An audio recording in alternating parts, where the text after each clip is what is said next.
I got involved in drugs while I was in dental school, thinking that I could do both, be a graduate student by day and doing drugs and partying.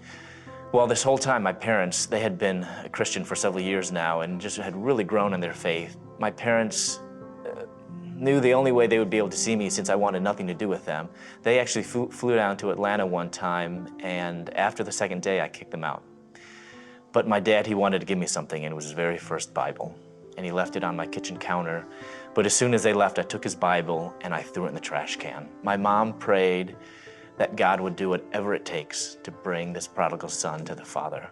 Well, this miracle, this answer to prayer came one day with a bang on my door.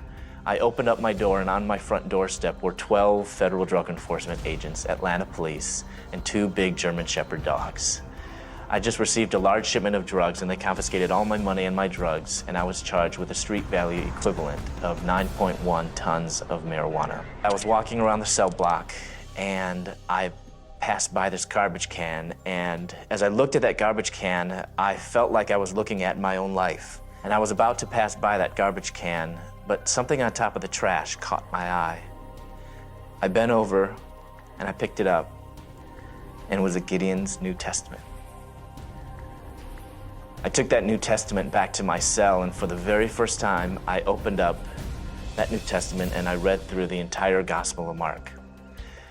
And as I know today, what we have in our Bibles is not just ink on paper, but what we have in our Bibles is the very breath of God.